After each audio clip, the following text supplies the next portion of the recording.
Today I'm going to give you 2 reasons why you shouldn't buy the Atomos Shinobi. The first reason, it has no DC out, meaning you cannot externally power anything else with this monitor. And it's super useful when you have a camera like the Blackmagic where the internal battery just really doesn't hold the charge. So with this thing, all I have to do is put an NP-F battery here, can put a fat one, then plug in the DC out right here, and then have a dummy battery, the Canon dummy battery. Take the internal one out, and that's it. Obviously I would need a better cable than that, this is way too long, but you can power the camera with just one battery on the monitor.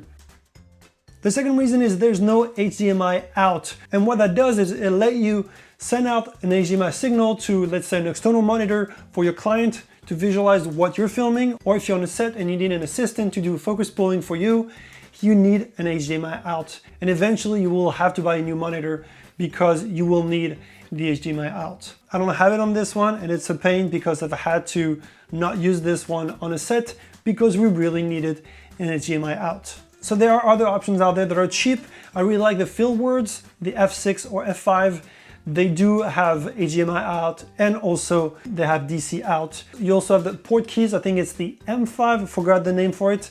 And it really is amazing. And you can also control your Blackmagic or other cameras using the touchscreen of the monitor, which is kind of amazing. So that's it for me, guys. Hopefully you enjoyed this video, and if you did, please consider subscribing. It really does help, and hit the like button if you did enjoy this video, and let me know in the comments below what's your favorite monitor. I know HD Focus makes really great monitors, but I did hear that they're very fragile. A lot of people are saying that their screen just broke, or even on arrival it was cracked, so that's why I'm not recommending any Focus HD. But if you have any better solution out there, let me know in the comments below, and I'll see you guys in the next one. Thanks for watching.